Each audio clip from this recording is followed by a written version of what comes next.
All right, here's the second day of 9-3.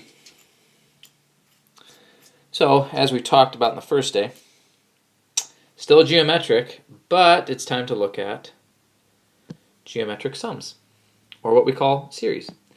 So now we're going to split things up, finite and infinite, because the geometric has a really interesting deal, a really interesting possibility with the infinite. Okay, arithmetic, it didn't happen.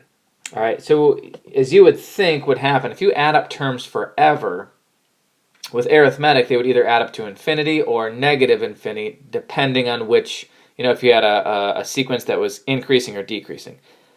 There's a case with geometric that's kind of interesting that we'll look at. Here's the formula for a finite. So notice in this formula,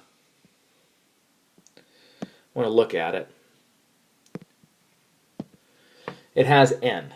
So we are stopping at some point with the terms that we're going to add up. Okay. We still need to know where it starts. One nice thing here, though, is when we were doing finite sums with arithmetic patterns, we had to know a sub n, which was the term for where the sequence stopped. And notice we don't need that. This is actually a little bit more manageable to work with. We don't need to know that last term. And let me show you what I mean. Let's find the sum down here, okay?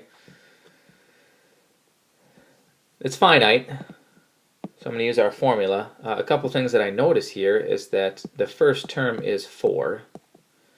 Okay, our common ratio is 0.6, so the terms are going to get smaller, and then n is 12, okay?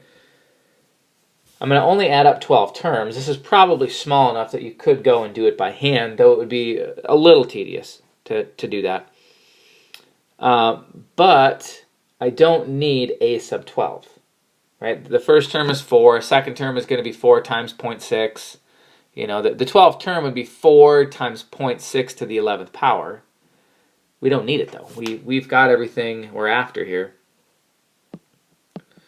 If we number crunch this, 1 minus 0.6 to the 12th, all that over 1 minus 0.6, we get about 9.98. Okay? It's a little bit more complicated looking formula, but if you get your numbers plugged in where they need to go and you use your calculator, it's not terrible. And again, that's for a finite sum. All right, so this case is kind of fun to look at. There are times where an infinite sum will be really boring, and all the terms will just add up to infinity. We were actually working with the case where you can add up an infinite number of terms, and you actually get a finite number as an answer. Okay, that's kind of interesting. Here is what you have to be looking for. Okay, R technically can be negative, so it really just has to be is the absolute value less than 1. Okay. For example, and we're going to go back to the one that we just did. In our first one, we had that R was 0.6. That's one of the cases that we could add up terms forever, and there will be a finite number that those terms would add up to. Okay. If R is bigger than 1, so if you had a common ratio of like 1.5 or 2, or even if it was negative, like negative 4, this formula wouldn't apply, and it's not going to happen. Okay? Now, I don't want to take you through here, but I will in class. This form is very much related to the other one. It really is, if R is less than 1, what we see here is what would happen to R to the n power if n goes to infinity. Let's leave that discussion for class. Notice here, first term in common ratio, there is no n, because I'm saying add up the terms forever. So let's head down here and look at a couple infinite sums.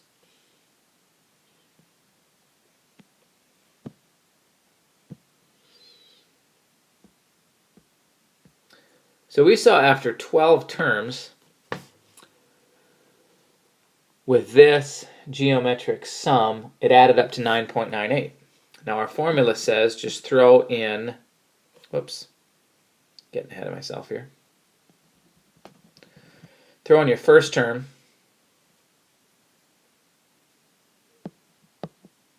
and then divide it by 1 minus the ratio, which was 0.6, you would get 10. Okay? Meaning, each term that we add gets smaller and smaller and smaller as we go, to the point that you can add up terms forever, and if you added up an infinite number of terms, they would add up to 10. Okay? If you cut it off and do a finite sum, it will leave you just short of 10, and we were already seeing that when we added up the first 12 terms. We were already to 9.98. But the terms that we're adding at that point are so small that we're unable to ever get past 10 if we did a finite sum. Okay? Kind of interesting. You would think if you add up terms forever, it needs to add up to infinity, but that's not the case if r is less than 1. Another one down here, I think we worked with this one a little while ago. This would be the sum of 1 to infinity. Again, let's say this thing keeps going on forever, so we're going to do an infinite sum. This starts at 3. Common ratio is 0.1.